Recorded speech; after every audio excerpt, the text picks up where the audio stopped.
अजी इस मुल्क को खतरा न हिंदुओं से है न मुसलमानों से। अजी इस मुल्क को तकलीफ है तो सिर्फ बेईमानों और गद्दारों से। भूल मत करना सिर्फ पापा की परी समझने की। मुझे इस वतन की रक्षा के खातिर हथियार उठाना भी आता है। यहाँ की चांदनी मिट्टी का ही गुणगान करती हूँ, यहाँ की चांदनी मिट्टी का ही गुणगान करती हूँ। मुझे चिंता नहीं है स्वर्ग जाकर मोक्ष पाने की, कि मुझे चिंता नहीं है स्वर्ग जाकर मोक्ष पाने की। बस तिरंगा हो कफन मेरा, यही अरमान रखती हूँ, यही अरमान रखती हूँ। परम सम्माननीय मुख्य अतिथि जी, चेयरमैन सर, डायरेक्टर सर, प्रधानाचार्य मैम, गांव से पधारे हुए सभी मेरे मेहमानों और मेरे देवता तुल्य सभी गुरुजनों एवं सभी छोटे एवं बड़े भाइयों और बहनों, मैं पूजा गोदारा आज हमारे वार्षिक उत्सव के उपलक्ष्य में अपने कुछ विचार आप सभी के साथ साझा करना चाहूंगी कि देशभक्ति एवं राष्ट्र निर्माण है क्या। तो मुझे आज खुलकर बोलना है और आप सभी को समझकर सुनना है, आप सभी को समझकर सुनना है। मैं नहीं मानती कि राष्ट्रगान के 52 सेकंड में सिर्फ खड़े होकर गाना या वंदे मातरम भारत माता की जय के जोरों शोरों से नारे लगाना ही देशभक्ति है। क्योंकि महोदय ये वो सदी है जहाँ नीति, नियम और नैतिकता जैसे मूल्य के धज्जियां उड़ाते लोग मुझे नजर आते हैं। ये वो सदी है जहाँ सत्य, अहिंसा, सदाचार, सादगी और स्नेह जैसे मूल्य कोड़ियों के भाव बेचते लोग नजर आते हैं। और महोदय ये वो सदी है जहाँ घर में दो सगे भाई भी शांति, अमन और चैन के साथ बड़ी मुश्किल के साथ जीते नजर आते हैं। और जिस देश के युवा फेसबुक, व्हाट्सएप और इंस्टाग्राम जैसे सोशल नेटवर्किंग साइट्स पर सेटिंग, डेटिंग, चैटिंग और फ्लर्टिंग के मायाजाल में फंसे नजर आते हैं, अरे मुझे तकलीफ तो तब होती है जब आज का ये नौजवान जिसके कंधों पर जिम्मेदारी है राष्ट्र निर्माण की और देश समाज की आशाओं को जोड़ कर रखने की, वही युवा आज मुझे पबजी गेम में डूबा और शराब की लत में भीगा नजर आता है। तो मैं इन युवाओं को कहना चाहूंगी कि मोहनिद्रा में सोने वाले लोगों, अभी वक्त है तुम जाग जाओ। इससे पहले कि तुम्हारी ये नींद कहीं इस राष्ट्र को ही ना ले डूबे, इससे पहले कि तुम्हारी नींद कहीं इस राष्ट्र को कोई ना ले डूबे। इस मुल्क को खतरा न हिंदुओं से है न मुसलमानों से। अजी इस मुल्क को खतरा न हिंदुओं से है न मुसलमानों से। अजी इस मुल्क को तकलीफ है तो सिर्फ बेईमानों और गद्दारों से।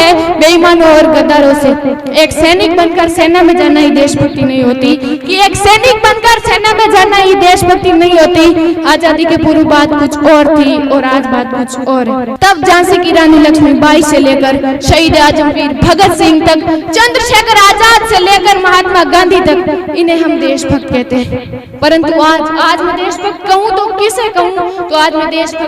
किसे कहूँ? अपने परिवार, समाज और राष्ट्र के प्रति समर्पण का भाव है देशभक्ति। हर देशद्रोही के जीवन में आने वाला तूफान है देशभक्ति। धर्म लोकता को पछाड़कर ईमानदारी से किया गया हर काम है देशभक्ति। एक गरीब बीमार बुजुर्ग को दवाई दी जाए तो वो है देशभक्ति। एक पत्रकार अपनी पत्रकारी पूरी ईमानदारी से करे तो वो है देशभक्ति।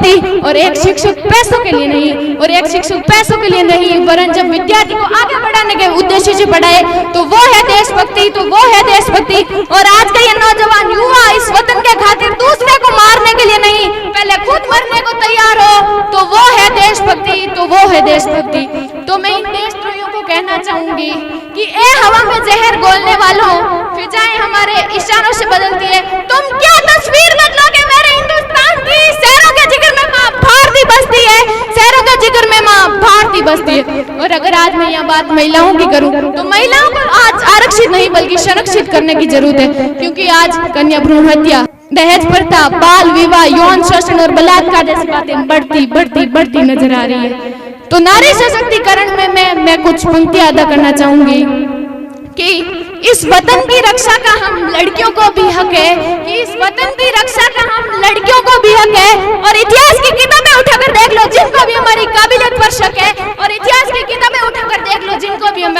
काबिलियत पर शक है। किसी के लिए खुशियां लेकर आई हूँ तो किसी के लिए काली परछाई हूँ। मैं भी इस वतन की रक्षा के खातिर कंधे से कंधा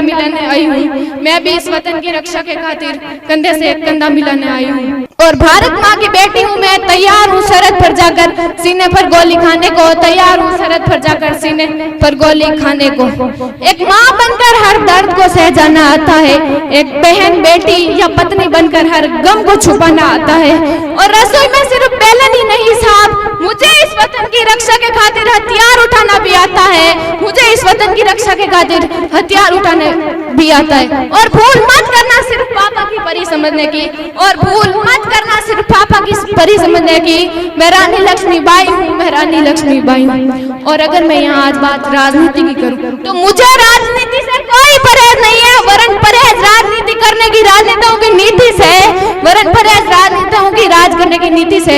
चुना गया उम्मीदवार राजा नहीं वरन सेवक होना चाहिए, चुना गया उम्मीदवार राजा नहीं वरन सेवक होना चाहिए, जो जनता की हर समस्याओं का निदान कर सके, जो जनता की हर समस्या का निदान कर सके। और हाँ, संसद में लड़ झगड़ कर नहीं वरन सोच समझ कर जब फैसले लिए जाएंगे तब हमारा राष्ट्र निर्माण संभव होगा, तब हमारा राष्ट्र निर्माण तब संभव होगा। तो मैं इन राजनेताओं को 2 लाइन कहना चाहूंगी कि जिन्हें हम हार समझ बैठे हैं गला अपना सजाने को, कि जिन्हें हम हार समझ बैठे हैं गला अपना सजाने को, वही अब नाक बन बैठे हैं हम ही को काट खाने को, वही अब नाक बन बैठे हैं हम ही को काट खाने को। आज राजनीति, भ्रष्टाचार और काला धन इस देश के प्रमुख मुद्दे। जहाँ इंसान तो चढ़ जाता है लेकिन इंसानियत चोट खा जाती है, जहाँ इंसान तो चढ़ जाता है लेकिन इंसानियत चोट खा जाती है। और इस धन से हम सोने की चैन तो खरीद सकते हैं, इस धन से हम सोने की चैन तो खरीद सकते हैं, लेकिन नींद चैन भी सो नहीं सकते, चैन की नींद सो नहीं सकते, इसका मैं दावा करता हूँ। हमारा राष्ट्र निर्माण तब संभव होगा जब एक गरीब की झोंपड़ी को बदलकर उसका अपना घर होगा। हमारा राष्ट्र निर्माण तब संभव होगा जब प्रत्येक किसान के खेत में पानी पहुंचाया जाएगा। हमारा राष्ट्र निर्माण तब संभव होगा जब जाट, राजपूत और मेघवाल का भेदभाव हमारी सोच से मिटाया जाएगा। हमारा राष्ट्र निर्माण तब संभव होगा जब इस देश के कॉलेज और विश्वविद्यालय राजकता के अड्डे नहीं वरन शिक्षा के मंदिर कहलाएंगे। हमारा राष्ट्र निर्माण तब संभव होगा जब स्कूलों में आइंस्टाइन बाबा के साथ साथ गांधी, नेहरू, स्वामी विवेकानंद, सरदार भगत सिंह, सुखदेव, राजगुरु और राम प्रसाद बिस्मिल जैसे महापुरुषों की जीवनी को भी पढ़ाया जाएगा।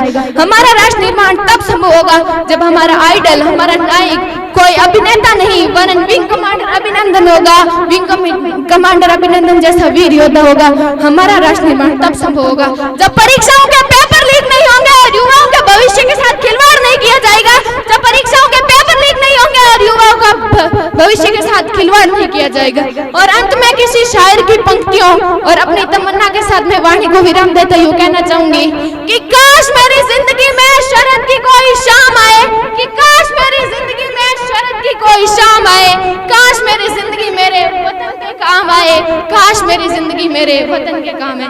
ना खौफ है मौत का, ना आरज़ू है जन्नत की, कि ना खौफ है मौत का, ना आरज़ू है जन्नत की। बस जब कभी जिक्र हो शहीदों का तो उनमें मेरा भी एक नाम आए, तो उनमें मेरा भी एक नाम आए। जब कोई पूछे मेरे बारे में तो मेरी ये पहचान लिख देना, उठाना तिरंगा झंडा, सीने पर हिंदुस्तान लिख देना, सीने पर हिंदुस्तान लिख देना। जब कोई पूछे कि ये पागल थी कौन, जब कोई पूछे ये पागल थी कौन, तो क्रांतिकारियों की चेली और इंकलाब का नाम लिख देना। और बचा हो जो जिसमें लहू एक बूंद भी, उसे निकालना और माँ तुझे सलाम लिख देना, उसे निकालना और माँ तुझे सलाम लिख देना। Thank you. जय हिंद, जय भारत।